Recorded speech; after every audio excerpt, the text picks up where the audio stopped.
네, 어제 오건영 신한 AI 자본시장 분석팀장의 이야기, 주식시장 투자자들에게 중요한 함의가 있습니다. 핵심은 이런 사실과 주장들이었죠. 미국 연준의 양적 완화, 회사채 대규모 매입 발표는 일종의 심리전이었다. 시장을 안정시키기 위한 말풍선의 성격도 있다. 실제로는 연준이 직접 개별 회사채를 산 것도 아니고 회사채 ETF를 아주 조금 샀을 뿐이다.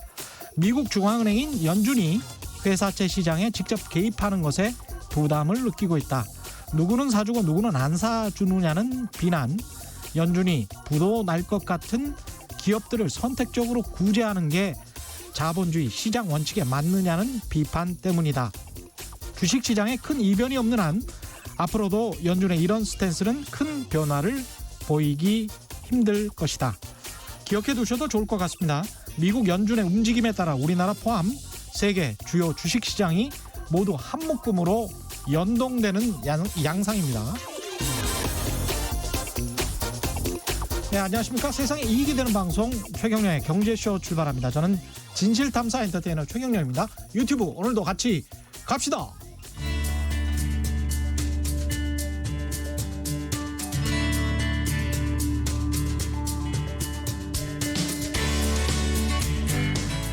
경제방송 아무거나 들으면 큰일 납니다. 듣고 또 들어도 탈이 나지 않는 최경영의 경제쇼. 네, 언제나 핫한 부동산 이슈를 보다 넓고 깊게 살펴보는 이광수의 부동산 이야기. 미래에셋대우의 이광수 수석연구위원 나오셨습니다. 안녕하십니까? 안녕하십니까? 예, 이광수의 부동산 이야기 이 시간을 기다리시는 분들은 특히 6.17 대책이 나온 다음에 언제 나오시나 막 이랬을 거예요. 약간 좀 정리가 된 상황에서 나오신 건데 어떻게 보셨습니까? 일단 정책에서 과거 정책하고 예. 큰 정책이 이번에 한 4번째 정도 되거든요. 그렇죠. 전체적으로 한 22번째 정도 되는데 예. 그래서 과거의 큰 정책하고 약간 다른 점이 한 2가지 정도 보이는데요. 첫 번째는 과거에는 시장이 움직인 다음에 정책이 나왔어요. 움직인 다음에 네. 나왔다. 네. 그래서 시장이 막 크게 상승한 다음에 예. 그다음에 규제가 나오거나 이렇게 전개가 됐는데 이번에는 좀 선제적인 측면이 있었다는 게 좀 특징적이었고요. 예. 두 번째는 굉장히 디테일해졌습니다. 특히 투기 수요나 투자 수요를 억제하기 위한 방안들이 예. 좀 더 디테일하게 나온 게 과거 정책하고는 조금 특징적으로 다른 점이라고 보고 있습니다. 정책의 주요 내용들을 하나하나씩 짚어보기 전에 뭐 또 그거를 역으로 이렇게 이야기하시는 분들도 있더라고요. 그러니까 부동산 시장이 뭐 굉장히 좀 안 좋은 상황에서 들썩들썩 하니까 정책이 나왔다. 이번에도 뭔가 뒷북 대책이다. 이런 식으로 이제 그 이른바 주요 언론들에서는 그렇게 보도를 하고 있고요. 신문사들은 또 그렇게 보도를 하고 있으니까. 그다음에 디테일이 아주 꼼꼼했다라는 부분에 있어서는 또 뭐라고 하냐면 핀셋 규제로는 한계가 있다. 전면적인 규제를 하든지 아니면 공급을 즉시 완화해서 뭔가 좀 숨통을 틔워줘야 부동산 가격도 내려갈 것이다라는 전통적인 그런 비판들 이런 것들을 하고 있는데 이런 비판들에 관해서는 어떻게 생각하십니까? 일단 전형적으로 반대를 위한 반대고요. 예. 저는 시장에서 그런 얘기를 할 때는 대안이 있는 반대가 이루어져야죠. 예를 들어서 공급 부족 얘기를 계속하고 있는데 그런 예. 공급을 늘릴 수 있는 방법은 뭐가 있을까요? 그러니까 그런 대안적인 그렇죠. 어떤 답에 대해서 제시를 하고 비판을 해야 된다는 저는 생각을 가지고 있습니다. 그런 측면에서는 지금의 정부가 어떤 시장의 변화에 대응한 그런 정책들을 내세우고 있는 거고요. 네. 물론 문제점이 있죠. 문제점은 있는데 그런 관점에서는 계속 이제 교정하고 정책들이 계속 또 나와주고 시장의 반응들을 좀 지켜볼 필요가 있어 보입니다. 어떻게 생각해 보면 이 부분을 시청자 여러분들도 청취자 여러분들도 좀 아셔야 될 것 같은 게 공급의 토지의 공급을 어떻게 하는지 국가가 어떻게 하는지 그 절차가 보통 뭐 그린벨트라도 사적 소유지일 경우가 많으니까요. 그래서 일반 시민들에게 이걸 수용을 하지 않습니까? 수용을 하면 보통 감정가보다는 공시가보다는 약간 좀 높게 감정을 그렇습니다. 해서 네. 수용을 하고 그 수용을 해서 매겨진 땅값은 우리 세금이잖아요. 그렇습니다. 그렇죠? 네. 그래서 우리 세금이 그만큼 나가고 네. 그 상황에서 거기에다가 이제 대지를 조성을 해서 토지공사가 네. 대지를 조성해서 그걸 이제 건설사들에게 불화를 하고 건설사들은 마진을 어느 정도 남겨서 사람들에게 분양을 하는 이 과정이지 않습니까? 그래서 중간에 수용을 그러면 아주 헐값으로 하든지 예, 시민들의 땅을 팔을 비틀어서 거의 강탈하다시피 땅을 뺐든지 그래서 아주 헐값으로 분양을 하든지 아니면 어떤 공급 대책이 있는 건지 저도 참 그게 궁금하더라고요. 예. 뭐 여러 가지 아이디어를 낼 수 있는데요. 예. 일단 시중에서 얘기하거나 주요 언론들에서 얘기하고 있는 재건축 규제를 풀어서 공급을 늘리자는 방안은 제가 누누이 강조하지만 전혀 도움이 되지 않습니다. 일단 개발 호재 때문에 부동산 시장을 들썩이게 할 뿐만 아니라 예.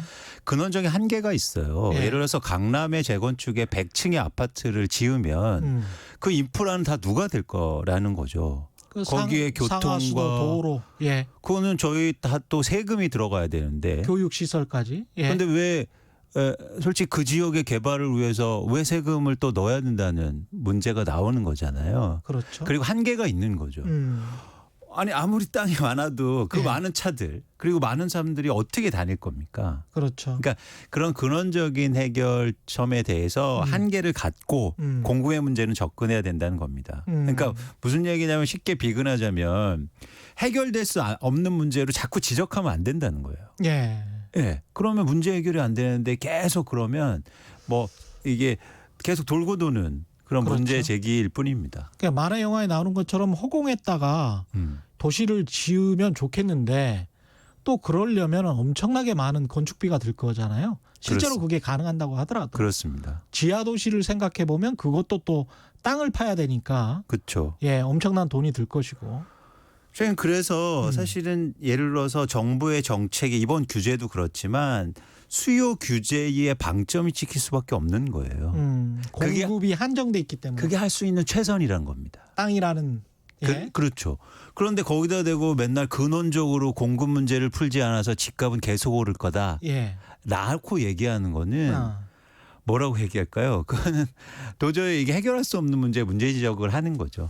한국의 국토가 늘지 않아서 집값은 계속 오를 것이다. 뭐 이렇게 말하는 거하고 비슷하네요. 그렇습니다. 예. 그래서 최소한 수요를 억제하고 투자나 투기 수요를 제한하면서 시장의 그런 어떤 변동성을 줄이고 예. 가격이 급등하거나 앙등하는 현상을 줄이고자 하는 게 정책의 목적이 돼야 되고 사실 그런 측면에서 이 정책을 좀 이해할 필요가 있는 거죠. 그런 측면에서 정책을 비판하고 지적해야 된다는 겁니다. 그 정책의 주요 내용부터 한번 꼼꼼히 따져보면서 우려되는 부작용은 없는지 또 이야기를 해보죠. 일단 정책의 주요 내용은 뭐였습니까? 일단 정책은 어떤 현상에 대해서 그 문제가 생겨서 문제점을 해결하려고 나온 거잖아요. 네. 그래서 먼저 정책이 뭐가 나오냐는 것보다 지금 현재 시장의 상황이 뭔가 어떤 상황인가가 이해하시는 게 되게 중요하죠. 예. 그래서 최근에 시장 상황을 잘 보시면 첫 번째 특징적인 현상은 대출이 가능하고 자금 조달이 가능한 아파트가 가격 상승률이 컸습니다. 예. 그러니까 예를 들어서 아주 비싼 아파트 대출이 규제가 안 돼, 대출 규제가 되거나 아니면 지역적으로 규제가 돼 있는 지역은 집값이 상당 기간 좀 안정돼 있었어요. 그러니까 대출 조달이 되는 아파트들만 집값이 그렇죠. 상승했다. 네. 그것은 대출을 안 해주면은 집값 상승이 저지된다. 뭐 이런 말이네요. 검증이 된 예. 거죠. 그래서 대출이 되는 지역은 비규제 지역. 예. 대표적으로 수도권 외곽이라든가 지방 같은 도시. 대표적으로 청주라든가 예. 뭐 아주 최근에는 수원 같은 데가 있었고요. 예. 안산 이런 지역이 사실 대출이 얼마나 대출이 가능했냐면 집값이 70%까지 대출이 됐어요. 그러니까 서울에 집을 사시면 9억 원 이하인 경우에 대출이 40%밖에 안 되는데 70%까지 되니까 예. 가서 그냥 대출 전세 끼고 전세 끼고는 안 되지만 어쨌든 대출 받아서 집을 사는 거죠. 예. 그러다 보니까 집값이 급등했다는 겁니다. 또 하나 대출이 그러니까 자금 조달이 가능했던 지역은 서울에 예. 9억 원 이하의 집들, 예. 아파트들. 이게 어떤 구조로 가능했냐면 일단 대출도 가능할 뿐만 아니라 LTV 40% 정도 대출도 가능할 뿐만 아니라 5억 원 이하짜리 집은 보금자리 론이라든가 저금리 대출 예. 더하기 내가 지금 전세를 살고 있는데 전세담보 대출을 받아서 그 돈으로 집을 살 수 있는 구조가 됐어요. 네. 예를 들어서 전세를 한 5억 정도 살고 있는데 예. 거기에서 3억 대출을 받아서 전세 낀 집을 또 살 수 있는 겁니다. 그래서 그렇게 자금 조달이 가능한 지역 예. 그리고 상품들이 가격이 급등한 거죠. 근데 이번 거 같은 경우는 그런 것들을 차근차근 하나씩 다 막아버렸다. 그렇죠. 예. 그런 현상이 일어나니까 어떤 거냐면 비규제 지역에 투기과열지구나 투기지역으로 규제하면서 예. LTV 규제가 자동적으로 들어가잖아요. 예. 그래서 지역을 규제했고요. 인천의 전 지역이라든가 이렇게 규제를 했고 예. 그다음에 전세담보대출을 통해서 3억 원 이상의 집을 못 사게 막아놨습니다. 예. 그러니까 이런 현상이 일어나니까 아 이런 규제가 나왔구나라고 이해하시는 게 일단 중요하죠. 여기서 당위는 좀 이제 차치하고 예. 아 이런 정책이 일단 나왔다라고 네. 이해하시는 게 중요합니다. 일단 대출 조달이 안 되는 아파트들이 별로 가격이 오르지 않았다. 이거는 굉장히 또 중요한 현상인 것 같은데 언론이 여기에 관해서는 또 말을 안 해요. 그렇죠. 그게 참 신기하더라고요. 과거에 보면 항상 뭐 1년 전까지만 해도 특히 뭐 강남 반포, 서초 반포 쪽에 평당 1억 원 아파트 등장 이런 신문 기사들 많았거든요. 근데 지금 그 아파트들이 못해도 5, 6억 원씩은 빠졌단 말이죠. 34평형 같은 게 30몇 억 이랬었는데 지금 가서 보시면 아시겠지만 25, 6억 정도 해요. 그래서 못해도 한 7, 8억씩은 다 빠졌습니다. 빠졌는데 그게 사실은 그것보다 더 빠져서 한 10억 정도 빠졌다가 조금 오른 게 그거예요. 맞습니다. 최근에. 맞습니다. 그러면 한 1년 전에 비해서 굉장히 많이 빠졌는데 네. 그 빠진 이른바 그때 당시에는 대장주들이라고 했고 지금도 대장주들이죠. 가장 가격이 높으니까. 그렇습니다. 근데 그 가격이 가장 높은 아파트들은 정체 상태에 있는데 왜냐하면 지금 말씀하신 대로 살 사람이 없는 거죠. 대출 규제 때문에. 그렇습니다. 예. 네.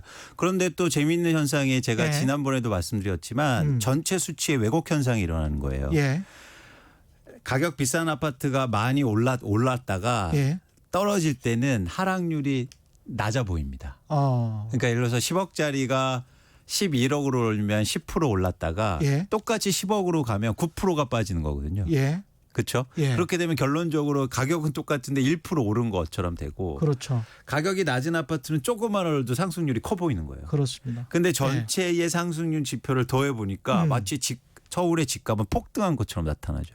그러니까 지난번에 그것도 말씀하셨고 사실은 저는 이게 15억 초과 아파트 대출 규제를 지난번에 했을 때 그 언론에서 이렇게 이야기를 했거든요.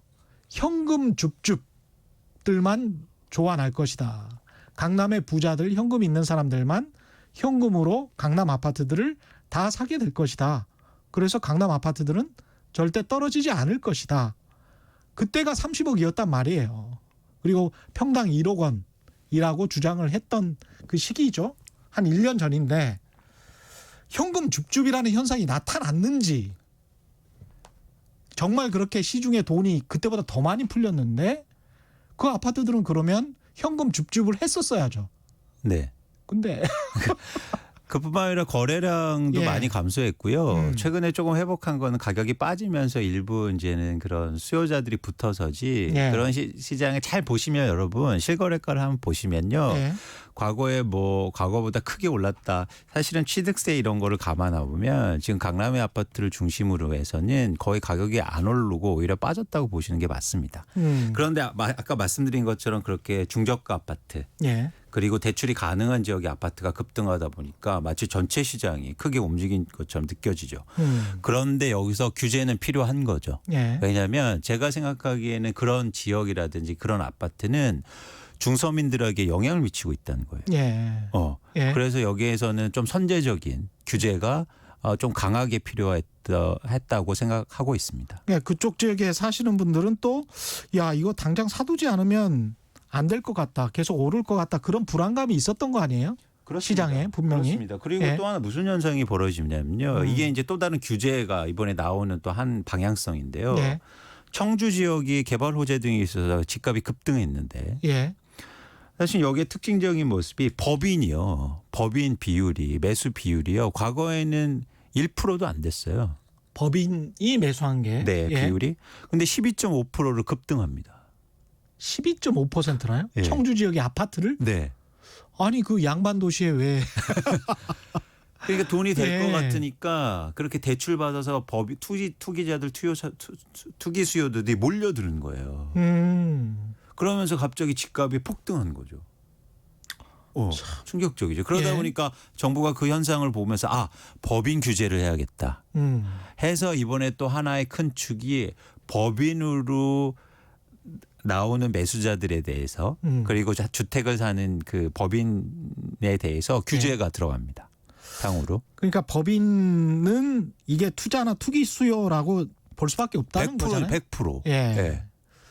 그러면 결국 이제 정부의 이번에 6.17 대책의 핵심도 기존의 대책들처럼 조금 더 디테일을 강화시켜서 거주하지 않으면 대출을 좀 어렵게 하겠다. 세금을 좀 높이겠다. 거주를 꼭 해야 1가구 1주택으로 거주를 해야 집을 사는 환경을 조성하겠다. 뭐 이런 거죠. 그렇습니다. 예. 그래서 대출을 받았으면 거주한 집에 거주하고 예. 그리고 거주 목적 이외의 수요자들에게는 규제를 강화하겠다는 게 큰 방향성입니다. 근데 여기서 이 방향성에 대해서 보다도 이제 그거의 강도라든가 예. 방법에 대해서 이제 논란의 여지가 좀 있겠죠. 세부적으로는. 예. 또 하나 이제 하나의 또 방향성은 올해 상반기 어떤 현상이 벌어졌냐면 경기가 코로나19 때문에 경기가 좀 안 좋고 이러다 보니까 금리가 2번 인하됐고요. 예. 그리고 강남 일부 지역 뭐 마이스 개발이라든가 영동 지하화 개발이라든지 개발 호재들이 좀 붙기 시작했어요. 그렇죠. 예. 그러다 보니까 갑자기 가격이 좀 시장이 또 불안한 거죠. 그러니까 그런 지역에 대해서 토지거래 허가 구역으로 지정합니다. 사실 이거 세 축이에요. 예. 네, 그래서 아까 그처럼 비규제 지역의 어떤 가격 변동 현상을 줄이기 위해서 정책이 나와줬고 개발 호재를 막기 위해서 허가 구역으로 지정해줬고 예. 그리고 법인이라는 특수한 이런 투기나 투기 수요자들에 대해서 규제를 강화하겠다는 게 정부의 정책의 큰 축입니다. 여기서 그러니까 사실은 많은 분들이 복잡하다, 뭐 예. 이해가 잘 안 간다는데 여러분 어떠세요? 이해하기 쉽죠? 왜냐하면 최근의 변화에 대해서 그거에 맞춘 정책이 나온 겁니다. 네.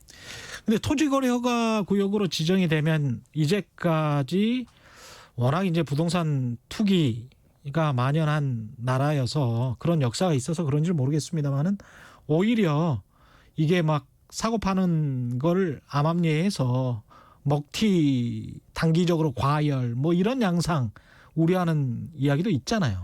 그렇죠. 그래서 예. 시간을 최대한 이번에 짧게 가져갔는데 그래서 어제 시행이 됐는데 그 전날까지 갑자기 거래가 막 됐다고 해요. 아 그래요? 네. 근데 진짜로 심지어 거래됐나? 저는 그 기사들을 네. 진짜로 거래가 된 계약서를 가지고 이야기를 하는 건지 아니면 부동산 중개업 하시는 분들 한두 곳에 전화를 걸어서 네. 그렇게 이야기를 하는 건지 후자 쪽이 훨씬 더 맞을 것 같은데. 대부분 전화를 예. 하시는데 제가 좀 알아보니까 예. 실제 실거래 가격 신고가 한 5-6건은 됐다고 합니다. 예. 네. 그런데 물론 그런 분들이 계시죠. 예. 있긴 해요. 그건 뭐 어. 토지거래 허가 구역의 잠실 쪽에서 뭔가 굉장히 비싼 땅들인데 땅들이고 아파트인데 그런 걸 사서 내가 반드시 뭐 투자해서 성공할 수 있다 그런 확신이 있나 보죠. 그렇죠. 예. 그렇죠. 그런데 항상 그렇지만 모든 투자에서 급한 마음이나 아니면 심리에 쫓겨서 하는 행동들은 뭐 크게 사실 손실로 이어질 가능성이 굉장히 높습니다. 예. 예. 근데 이제 이런 주장도 있어요. 나는 투기자가 아니다. 투자를 하려는 것도 아니다. 실수요자다. 정말 1가구 1주택 원한다. 그런데 원천적으로 집을 못 사게 됐다. 내가 살려고 하는 지역이 그렇게 뭐 엄청나게 좋은 지역도 아닌데 이거 좀 너무하는 거 아니냐. 뭐 이렇게 주장을 합니다. 그렇죠. 예. 왜냐하면 대출이 안 되니까 예. 특히 대출 부분에서 나는 대출 받아 집을 사고 싶고 그리고 심지어 전세금은 내 돈이라고 생각하는데 예. 거기에 대출 받아서 집도 못 사게 하는 게 말이 되냐라고 그렇죠. 문제 제기를 하죠. 예. 문제가 될 수 있습니다. 문제가 될 수 있죠. 그런데 사실 저는 조금 방향성을 틀어서 불평이나 문제 제기를 좀 더 다르게 하실 필요가 있어 보여요. 예. 진짜 실거주나 무주택자가 요청하고 요구해야 될 거는 대출 받아서 집 사게 해주세요라고가 아니라 집값을 내리게 해주세요. 그렇습니다. 예. 왜 이거밖에 안 해 정책을. 본질적으로 투기나 투기 수요자들 막 없애서 예. 규제 더 강하게 해서 집값을 내려달란 말이야. 이렇게 하셔야죠. 지금 당장 집을 사게 해달라는 것은 어떻게 보면 앞으로는 집값이 오를 것이기 때문에 예. 그런 전제나 가정하에서 내가 지금 집을 사면 예. 막 살려고 했는데 정부가 대출 규제를 하는 바람에 집을 못 사게 됐다.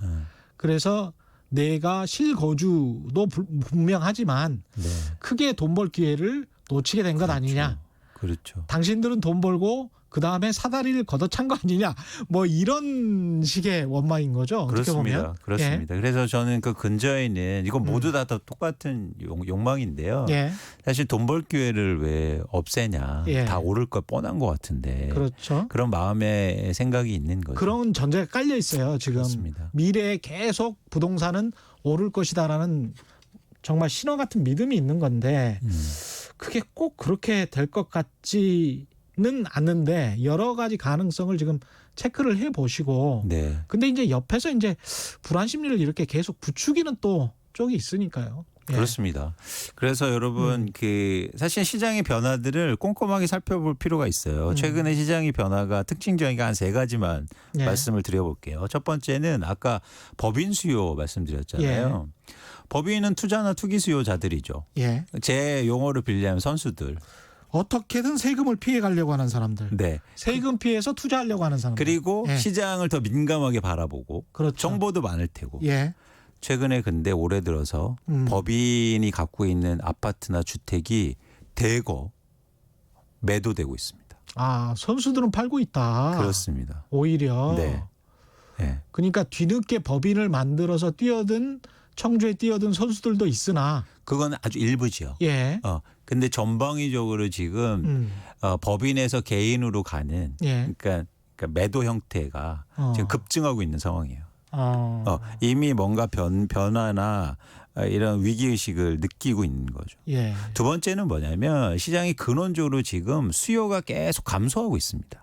수요가 감소하고 있다. 네. 예. 그 이유는 뭐냐면 대출도 안 되고요. 그렇죠. 이번 정책처럼 대출도 계속 규제되고 있잖아요. 예. 집값이 계속 오르기 위해서는 주식도 그렇지만 누군가 계속 사줘야 돼요. 유동성 공급이 계속 돼야죠. 그렇습니다. 예. 돈이. 아니 예를 들어서 집값이 계속 오르려면 누군가 그 가격을 대고 계속 사줘야 예. 집값이 오를 거 아닙니까? 예. 근데 지금 한국의 부동산 시장에 계속 집을 사줄 수요가 줄고 있다는 겁니다. 예, 삼성전자는 5만 원인데 강남 아파트는 20억이기 때문에 20억이 있는 사람이 그렇게 많지는 않거든요. 그렇죠. 예. 그러니까 뭐냐면 예. 강남 고가 아파트에서 동학 개미 운동이 일어나긴 힘들어요. 그렇죠. 예. 거기에서는 일어나기 힘듭니다. 왜냐하면 예. 그게 단가가 비싸잖아요. 예. 그렇죠. 너무 비싸죠. 그러니까 예. 이런 어떤 대중적인 그런 움직임이 일어나긴 힘들단 말이죠. 그런 건 좀 가격이 오르서 수요는 감소하고 심지어 여기다 대출 규제가 이루어지잖아요. 그렇죠. 그리고 이제 전세 규제까지 이루어지면 수요는 계속 감소할 수 있다. 예. 수요가 감소하는 건 항상 리스크합니다. 어떤 자산 시장이든 예. 이런 지점을 좀 저희가 고민할 필요가 있다는 거죠. 그렇기 때문에 나타나는 현상이 지금 계속 거래량이 감소하고 있는 거예요. 예. 연간으로 보면. 예. 그러니까 수요가 감소하다 보니까 거래량은 계속 감소하는 거죠. 그래서 어쩌면 그리고 또 최근에 일어나는 이런 비규제 지역의 가격 상승이라든가 그러니까 약간 중저가 아파트의 가격 상승이 예. 뭐 과거하고 똑같이 앞으로가 될지는 약간 미시수지만 과거에도 항상 변곡점에 일어나던 현상들이었습니다. 아, 예. 시장의 고점이라든지 충분히 올랐다고 생각했을 때 예. 그런 현상들이 일어나죠. 마치 이제 시중용어로 끝물. 끝물. 네. 예. 그래서 이런 것들을 종합해서 볼 때 여러분 그렇게 만만하게 시장을 보시고 막연하게 시장이 한국의 부동산 시장은 계속 오를 거다. 돈의 가격은 계속 싸져서 부동산 가격이 계속 오를 거다. 이런 우려, 이런 어떤 기대, 어쩌면 그런 것들을 좀 고민해 볼 필요가 있습니다. 제가 이것도 몇 번 말씀드리는데 그 한국처럼 매일 신문에서 부동산을 사야 하는 것 아닌가, 팔아야 하는 것 아닌가, 매일 사고 팔라고 그 주거의 수단인 부동산을 계속 이렇게 이야기하는 언론은 진짜 선진국 어디에도 없어요.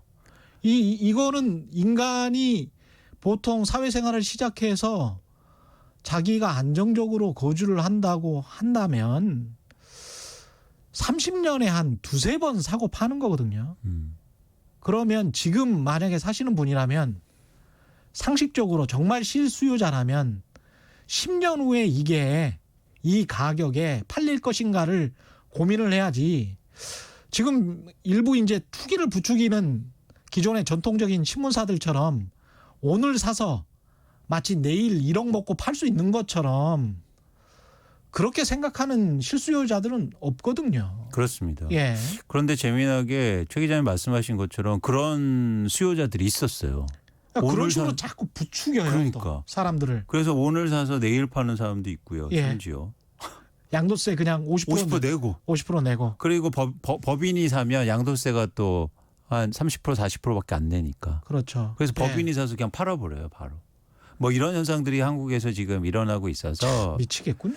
그래서 예. 저는 이게 그러니까 정부도 좀 각성할 필요가 있죠. 예. 왜냐하면 정부가 지금 자꾸 실수요자들한테 주거 안정성을 확보한다. 이게 정책적인 어떤 프레임 예. 그리고 캐치프라이즈인데 이걸 예. 좀 바꿀 필요가 있어요. 어떻게요? 지금 예. 시장 그러니까 우리나라의 가장 큰 부동산에서 문제되고 있는 건 두 가지라고 생각하는데 하나는 상대적 박탈감입니다. 그렇죠. 이게 굉장히 중요한 문제예요. 나는 집을 안 샀는데 저 집 산 사람이 나 같은 똑같은 월급쟁인데 갑자기 자산 격차가 크게 벌어져 버리는 거죠. 엄청나죠. 20년 동안 열심히 해서 저축하고 그래 내 돈 모아서 그리고 내 집 마련 하려고 봤는데 예. 내 친구는 맨날 놀고 그러다가 저축도 안 하고 있다가 갑자기 어느 날 나 분양받을게 해서 빚으로 분양받았는데 지금은 자산 격차가 5배가 난단 말이에요. 그렇죠. 아, 화나죠. 예, 이런 것 예. 이런 이 화는 이게 단순하게 화를 넘어서요. 이게 경제적인 원동력을 없애는 가장 큰 그런 폐해라고 저는 생각합니다. 노동 의욕을 없애죠. 그렇죠. 예. 그렇죠. 뭐 열심히 일해서 뭐 합니까? 인센티브 별로 안 나오지. 그렇습니다. 직장에서 받을 수 있는 인센티브보다 아파트를 잘 투자해서 얻을 수 있는 인센티브가 훨씬 큰데. 맞습니다. 그렇죠? 또 하나 이건 단순히 무주택자 문제가 아니고요. 1주택자도 문제가 되는 거예요. 1주택 여러분 객관적으로 생각해 보세요. 1주택자가 과연 돈을 벌었을까요? 그렇지 않습니다. 1주택자도 옆집이 다 올라갔잖아요. 팔아야 돈을 벌죠. 예. 어떻게 하실 거예요? 예. 그리고 그 1주택자 사는데 애들 장가 보내야 되고 따님 결혼시켜야 되는데 그 전셋값이나 그 주택 가격을 어떻게 감당합니까? 사실 이건 굉장히 사회적 문제인 거죠. 그런 예. 문제들이 복합되면서 지금 아주 단편적으로 어떤 현상이 일어나면요. 예. 포모 현상이라고 그래서 fear of missing out이라고 그래서 내가 막 이제 두려운 거예요. 예. 여기에서 아웃될까 봐. 내가 배제될까 봐. 예. 이런 어떤 랠리 예. 이런 어떤 자산에 대한 이런 폭등 현상에서 그래서 무리하게 대출받고 과도하게 예. 지방 같은 데 몰려다니면서 집을 사고 있는 겁니다. 예. 그래 이런 데서도 내가 사서 돈 조금이라도 벌어야겠다. 그랬더니 옆에서 사모님 사장님 한 채서는 안 돼요. 최소한 두 채 이어야 돼요. 못 들어보셨어요? 신문 못 보셨어요? 이러면서 막 두 채 세 채를 개인들이 사고 있단 말이에요. 예. 충격적이죠. 그러다 보니까 개인이 또 사시면 안 되고요. 법인 설립해서 사야 됩니다.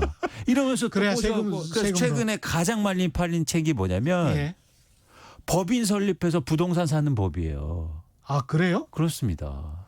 충격적이죠. 참 책도 그렇고. 네. 아니, 저는 최근에 조선일보나 동아일보에 광고성 기사가 나오는데 좀 황당했던 게 지역 주택 조합이에요. 다 보니까.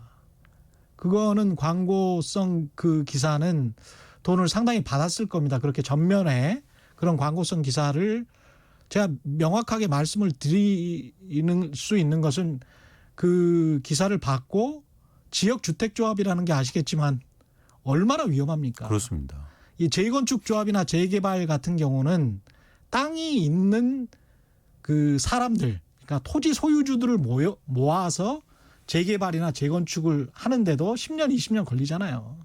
사람들 의견이 잘 안 맞고 이익이 잘 안 맞으니까. 근데 지역주택조합이라는 거는 기본적으로 앞으로 어떤 곳에 땅을 사겠으니까 그렇죠. 출자를 하세요. 이런 맞습니다. 형태거든요. 이거는 나중에 사기를 안 치고 싶어도 사기화 될 가능성이 굉장히 높고요. 실제로 그런 보도들도 굉장히 많이 나왔습니다. 맞습니다. 언론사들에서 이걸 이렇게 광고성 기사로 이건 정말 부도덕한 거라고 저는 봅니다. 예. 네. 근데 저는 당위론 쪽으로도 말씀드린 거 플러스 예. 더하기 해서 뭘 더 강조하고 싶냐면요. 항상 이런 현상이 나타났을 때 시장이나 자산시장은 고점이었다는 거죠. 예. 이렇게 공포에 휩싸여 있고 모두 다 좌절해서 마지막에 뛰어드는 시장이. 그래서 저는 항상 이 변곡점을 얘기하는 거고 이렇게 되게 위험할 수 있다. 근데 이 위험한 게 가계자산을 넘어서 한국의 경제를 위협할 수 있다는 거죠. 이게 예. 더 심화되면. 예. 그래서 지금 정부의 정책이라든가 이런 것들에 대해서 관심을 더 갖고 더 요구를 해야죠. 더 강력하게 만들고 시장을 안정화시킬 수 있는 정책들이 나와줘야 된다는 게 사실은 저희가 요청하고 그리고 요구해야 될 사항들입니다. 김윤주님, KT준님, 3798님, 집 많이 가질수록 누진 보유세 부과하면 될 것을 복잡한 법 계속 들고 와봐야 서민들만 피해봅니다. 뭔가 좀 그래도 획기적인 대책이 나왔으면 좋겠는데 특단의 대책 같은 건 없을까요, 진짜? 일단은 예. 말씀드렸듯이 공급 측면의 특단의 조치는 많지 않아요. 예. 두 가지 이유가 있습니다. 근원적으로 한계가를 좀 갖고 있고. 땅이라는. 그렇죠. 예. 두 번째는 뭐냐면 시간의 한계가 있다는 거죠. 예. 땅을 마련하고 조성을 집을 해야 돼요 또. 그렇습니다. 그래서 3기 신도시도 지금 한 5년 정도 걸리잖아요. 예. 그렇기 때문에 공급 측면의 획기적인 정책을 단기적으로 나오긴 힘들죠. 예. 근데 지금 말씀하셨는데 다주택자라든가 이런 보유세를 올리는 것도 좋은 방안이 될 수는 있는데요. 예. 사실은 그거는 어떤 게 또 연결이 되냐면 내가 갖고 있는 이익이나 기대감 따라서 이 세금의 강도는 달라지거든요. 예. 그러니까 예를 들어서 우리 세율 구조가 자체가 내가 집을 많이 갖고 있거나 비싼 걸 갖고 있으면 보유세를 내기 때문에 예. 아니면 나중에 양도세를 내기 때문에 실현이익이나 어떤 기대이익을 갖고 있다는 거죠. 예. 근데 이 기대이익 자체를 원천적으로 줄이는 방법을 전 필요하다고 생각합니다. 그래서 제가 되게 강력하게 제안하는 게 뭐냐면 예. 취득세를 올려야 돼요. 취득세를. 네. 그런데 할 수 있습니다. 할 수 있다. 취득세가 예. 공포를 갖고 있는 이유가 뭐냐면 예. 정치권이나 정부나 예. 시장 참여자들이 공포를 갖고 있는 게 실거주자들은 어떻게 하냐. 그렇죠. 집 살려고 내가 한 1주택 사고 내 집 마련하려고 하는데 취득세를 갑자기 10% 20% 내면은 그 집 사지 말라는 얘기 아니냐. 그러면 그분들한테는 취득세를 낮게 받으면 되잖아요. 예를 들어서 내가 몇 년 동안 무주택자에서 집을 사는 경우에는 취득세를 뭐 2%라든가 1% 정도 내게 하고 예. 그리고 실거주자 2년 동안 실거주자의 증빙이 되면 취득세를 환급해 준다든가 이런 방안이 있을 수 있습니다. 예. 반면에 다주택자라든가 법인 수요자들, 투기 수요자들한테는 취득세를 과감하게 엄청나게 물려야 돼요. 그러면 아예 다주택자 위주로. 그렇죠. 예. 그럼 아예 기대 수익률 자체가 뚝 떨어집니다. 그렇죠. 네. 그렇게 되겠네요. 그리고 이거는 뭐냐면요. 예. 진입할 때 내는 돈이라 공포감이 더 커요. 만약에 취득세를 뭐 20% 내야 된다 그러면 나중에 팔 때 20% 이상은 내가 먹어야 그렇죠. 아파트 가격이 올라야 되는 건데. 그렇죠. 상당히 부담스럽네요. 네, 충격이 크죠. 그래서 예. 투자 목적이나 투기 목적으로 집을 사기가 굉장히 부담스러울 겁니다. 다주택자들 법인들에게는 그런 식의 그것도 참 방법이겠습니다. 그런데 이게 예. 단순하게 아이디어가 아니고요. 이미 이게 집값 과열 현상이 일어나거나 아니면 외국인들이 들어와서 자국의 부동산 가격을 크게 올린 국가들이 이미 사용하고 있어요. 아 그래요? 어디에서? 일단 싱가포르는 기본적으로 취득세가 4% 정도 되는데요. 예. 다주택자나 외국인 그리고 법인 등이 싱가포르에 집을 살 때는 취득세를 최대 30% 정도 내가 됩니다. 30%? 네. 근데 아시죠? 싱가포르가 집값이 굉장히 안정돼 있어요. 예. 진짜 그렇죠. 네. 예. 근데 싱가포르를 잘 보세요. 땅도 제한돼 있죠. 거기 어디다 공급을 합니까? 가보시면. 지금 정부 정책이 약간 싱가포르랑 비슷한 게 싱가포르는 훨씬 가혹해요. 사실은. 네. 임대주택 정책을 해서 한 10년을 실거주를 해야 민간 시장에 주택을 팔 수 있게 합니다. 그래서 1년에 그걸 지금은 변했는지 어쨌는지 모르겠습니다만은 그런 기회를 한 2번 정도밖에 안 줘요. 그래서 실제로 1가구 1주택으로 10년 이상 거주를 해야 돼요. 맞습니다. 예. 그래야 민간 시장에 주택을 팔 수 있게 합니다. 그렇죠. 예. 그리고 과도하게 그런 수요자들이 못 붙게 다주택자나 투기 수요 못 붙게 취득세를 30% 낸다고요. 저희는 생각해 보십시오. 10억짜리 집이면 3억을 내고 3억을 시작해. 지금 당장 세금을 내고 시작해야 돼. 어휴. 안 되죠. 그러면 예. 투자 수익률이 안 나오잖아요. 그렇죠. 안 나오죠. 예. 싱가포르뿐만 아니라 영국은 다주택자에 대해서 취득세를 최대 15% 이상 부과합니다. 영국도 문제가 됐어요. 왜냐하면 예. 중국인들이 들어와서 아. 막 집을 막 사재기 하니까 예. 영어 배운다고 해서 그러다 보니까 외국인이나 다주택자에 대해서 취득세 15%. 또 대표적으로 그런 나라가 캐나다 있지 않습니까? 캐나다는 밴쿠버 같은 데는 외국인이 집을 살 때 취득세가 20%입니다. 그러니까 갑자기 투기나 투자 수요가 확 줄어들면서 시장이 안정되는 거예요. 예. 이런 어떤 원천적으로 진입장벽을 되게 높이거나 투자 수익률을 확 낮출 수 있는 방안들이 저는 예. 필요하다고 생각합니다.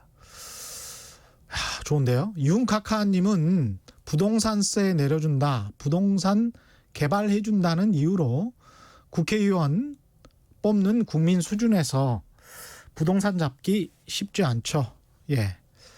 이 말씀도 맞는 말씀이죠. 9064님 주식에서도 우량주는 안 빠지듯이 강남을 잡겠다는 건 정부의 오판입니다. 뉴욕 등 전 세계 핫플레이스는 다 비쌉니다. 우리나라는 집 하나에 보유세, 양도세, 종부세, 증여세, 소득세, 대출 이자까지 냅니다. 대출 이자는 대출 안 받으시면 안 내는 거고요. 보유세, 양도세, 종부세, 증여세 등등은 모든 나라가 다 내고 있습니다. 예. 그러니까 저는 그러니까 예. 항상 이게 또 그래서 의심하는 거예요. 이런 정책들이 충분히 생각해낼 수 있는데 예. 정부는 과연 의지가 있는가? 예. 어떤 투기나 투자 수요를 줄여야 하는데 그런 의지를 진짜 갖고 있는지 그런 의문이 간다는 겁니다. 예. 또 하나 제가 제안하고 싶은 게 또 하나 있는데요. 예.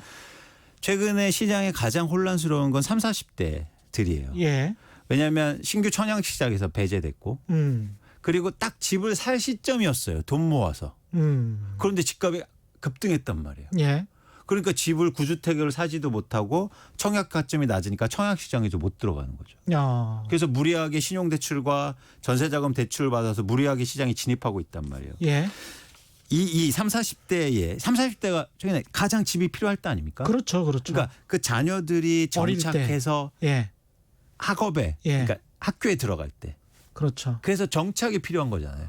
그 전에는 좀 이사도 다녀도 되는데 예. 막 애들 데리고 학교 옮겨 다니기 힘들잖아요. 그렇죠. 근데 이 사람들이 가장 제가 보기에 주거 취약층이에요. 근데 여기에 대한 정책적 배려가 전혀 안 되고 있습니다. 30, 40대에 대한. 네. 예. 그런데 여기에서 우리 사회적인 그 의견이 필요해요. 그러니까 저는 평등과 공정에 대한 얘기를 해보고 싶다는 거죠. 예. 그러니까 지금 예를 들어서 청약 시장에서는 평등하죠. 뭐냐면 청약 가점을 통해서 먼저 우선권을 주는 거예요. 예. 그래서 무주택 기간이 얼마야, 청약 통장 몇 년 가입했어, 자녀가 몇 수야, 평등의 관점에서 재단하는 거죠. 예. 그런데 30대한테 자녀 몇 명이니, 청약 통장 몇 년 가입했어, 무주택 기간 몇 년이야, 안 되잖아요. 안 되죠. 아니 어떻게 용을 기를 수도 안 되지 않습니까? 이건 공정한 게임이 아니죠. 제가 재밌는 그림을 보여드릴게요. 제가 예. 요즘 가장 좋아하는 사진입니다. 공정과 평등은 이런 차이예요. 예. 그러니까 저희가 지금 부동산 시장의 평등 관점에서 이렇게 하고 있는 거예요. 예. 그런데 이 키 작은 친구가 지금 야구를 못 보고 있지 않습니까? 그렇죠. 예. 공정해야죠. 그러면 계층별로나 소득별로 이런 공정한 어떤 잣대나 기준이 필요하다는 게 저희 생각이죠. 그러니까 펜스가 높아서 키 작은 사람이 야구 경기를 아예 볼 수가 없는 상황이면 그 키 작은 사람을 위해서 디딤돌을 좀 마련해 줘야 된다. 그렇죠. 예. 그래서 과감하게 청약 시장도 세대별이라든가 어떤 분야별로 좀 나눌 필요가 있고요. 그래야 3기 신도시를 기다릴 거 아닙니까? 그렇죠. 3기 신도시 나오면 뭐예요? 청약 거점 안 돼서 나 어차피 분양 못 받을 건데. 그런 생각을 많이 가지고 있군요. 그래 그렇다 보니까 그래 9억 이하라도 어디 저기 동네라도 내가 전세 대출 받아갖고 사야겠다. 심리에 쫓겨서 그런 거예요. 예. 정부가 아무리 3기 신도시 개발해서 공급해 줄 겁니다 해도 저는 안 될 것 같아요. 안 되잖아요. 기본적으로 사실은 집 가격이 좀 안정화되면서 좀 내려가는 흐름이 보여야 특히 서울 수도권에 있는 사람들이 그러면 좀 찬찬히 기다리면서 내 소득이 올라가고 자산이 쌓이고 그러면서 좀 저축을 많이 해가지고 차츰차츰 사도 괜찮겠다. 이런 이제 안정감이 들어야 되는데 그거를 못 주고 있는 거는 정부가 지금 잘 못하고 있는 거는 확실합니다. 그런 점에서는. 그렇습니다. 예. 네. 그래서 저는 그거에 하나의 또 그 크게 방점이 단순하게 절대적인 평등 추구보다도 예. 어떤 계층별로 어디가 저희가 공정한 게임이 이루어질 수 있도록 그리고 공정하게 내 집 마련을 할 수 있도록 그런 예. 장치도 한번 마련하는 걸 정부가 고민해 줬으면 좋겠다는 생각을 합니다. JHK님은 임대사업자 정책 아마 이제 각종 그 특별한 우대 정책들이 이전 정부에 많이 생겼었습니다. 그걸 폐기하지 않으면 정책 효과가 있을까요? 이런 말씀을 하셨네요. 임대 정책 되게 중요합니다. 제가 예. 오늘 자료를 사실 하나 보여드리려고 가져왔는데요. 잘 안 찾아지는데 여러분 되게 충격적인 게 뭐냐면 서울 시내의 평균적으로 10% 이상의 여러분이 살고 계시는 10% 이상을 임대사업자들이 들고 있어요. 예. 그러니까 집을 그만큼 임대사업들이 시중에 굉장히 많이 들고 있다는 거죠. 네. 예. 그래서 이런 임대사업들이 물론 정부가 의도한 바는 있습니다. 뭐냐면 임대 시장을 안정화하기 위해서. 그렇죠. 예. 전세 가격 많이 올려주고 예. 많이 올리지 못하게 하고 월세 예. 가격을 이렇게 안정시키기 위해서 그런 임대자료를 일종의 그 음지에서 양지로. 그때 박근혜 정부 때 그렇게 혜택을 준 이유는 네. 바로 그것 때문이었습니다. 그렇죠. 민간 임대사업자 활성화 정책인가 뭐 이랬어요. 맞습니다. 예. 근데 그 임대사업자들이 투기나 투자 목적 수요자들로 돌변하면서 그렇죠. 시장의 매물을 확 예. 가져가고 그러니까 민간 임대사업자를 도와주려고 한 게 아니고 사실은 정책의 목표는 서민들을 도와주려고 한 건데 그렇죠. 그게 또 부작용이 났습니다. 그렇죠. 그렇죠. 예. 그래서 제가 근원적인 질문들을 계속 해보는 거예요. 서민들을 도와주는 건 계속 월세 사세요. 계속 전세 사세요가 아니라니까요. 네. 집값을 안정적으로 해서 내가 중서민들에게 안정적인 내 집 마련의 기회를 보장해 주는 게 진짜로 위한 거지. 영원히 전세 사세요, 월세 사세요가 그게 어떻게 원하는 겁니까? 그렇죠. 네, 아니잖아요. 그 다주택자들이나 법인에 대한 취득세를 외국 수준으로 싱가포르나 캐나다 수준으로 그렇게 올려버리는 것에 관해서는 조금 좀 생각해 볼 필요가 있을 것 같습니다. 정책 당국자들이. 네, 저는 사실은 제가 뭐 건설회사도 다니고 부동산 애널리스트고 심지어 저도 저도 집에 사니까 예. 그런 시장에 대해서 고민하고 분석하는 입장에서는 굉장히 필요한 지금 한국에 필요한 정책이라고 보고 있고요. 예. 또 하나 정책을 쓸 때 계속 지금 정부가 무슨 얘기를 하냐면 이번 말고 또 쓸 게 많아. 이런 얘기를 한다는 거죠. 그렇죠. 예. 저 왜 그런지 이해가 안 돼요. 지금 상대방은요. 네. 상대방은 전력을 다해서 대출받아서 집 사고 집값 올리고 있어요. 예. 그런데 거기에 대응해서 향할 정부는 예. 느슨하게 예. 이번에 말 안 들으면 또 나올 거야. 또 나올 거야. 이게 뭡니까? 그렇죠. 전력을 다해야죠. 그래도 이길까 말까인데. 윤다령님, HHH님, 최정규님, 취득세 크게 올리는 정책, 다주택자들에 대한 것들 정말 기발하네요. 국민 청원운동을 벌이는 거 어떨까요? 정말 많은 분들이 찬성을 하셨고요. 그 임대사업자와 관련해서는 임대사업자를 그때도 마찬가지지만 임대사업자를 제도 자체를 폐지해 버리는 거는 어떻게 생각하십니까? 그것도 의미가 있는데 일단 그 지하화돼 있던 거를 양성화시켜서 그들의 세원도 발굴하고 나중에 임대소득 뭐 2천만 원이든 4천만 원이든 그걸 그 세금을 소득 있는 곳에 세금을 내게 하려고 했던 게 사실은 그 정책의 함이었거든요. 그렇죠. 그래서 박근혜 정부 때도 사실은 시장에서 임대사업자들이 이걸 양성화되는데 임대사업자 신청을 해 말어라고 계속 이렇게 지하에 있으면 세금 안 낼 수 있는 거 아니야? 그런 이야기를 많이 했습니다. 맞습니다. 그러다가 인센티브를 주니까 이제 이른바 이제 양지로 나오기 시작했거든요. 네. 근데 참 정책하는 사람들도 힘들긴 힘들 것 같아요.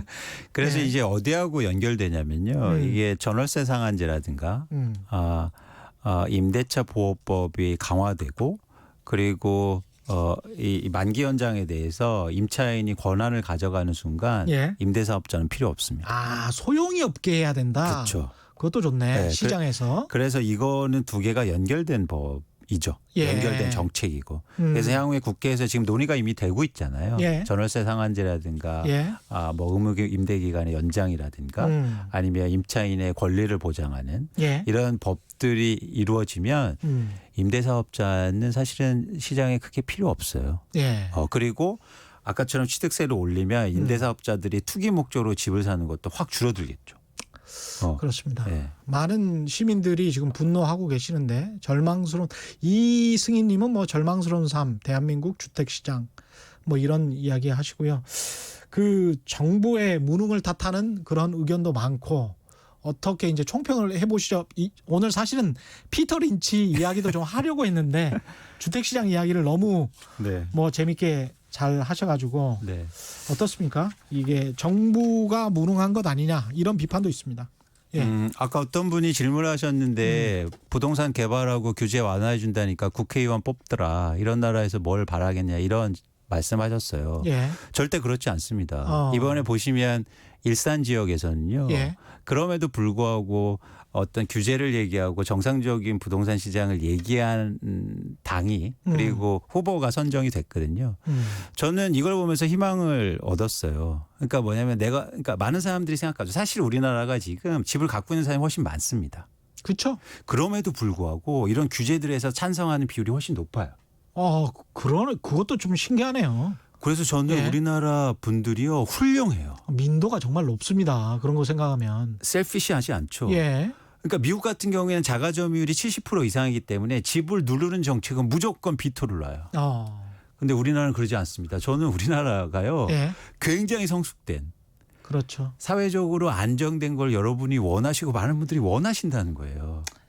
알겠습니다.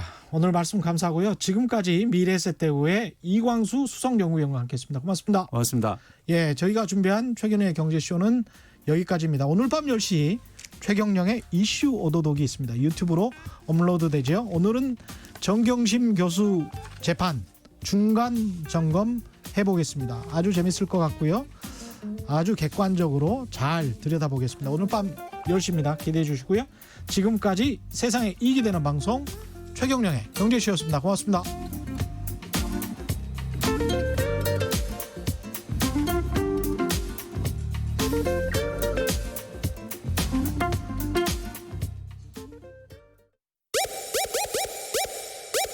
당신은 일일 몇 강 하고 계십니까? 어제도 1강, 오늘도 1강. 김경래의 최강 시사 아니겠습니까? 하하하하하 예. 김경래 최강 시사 평일 아침 7시 20분에 만납니다. 아침엔 김경래의 최강 시사가 먼저다.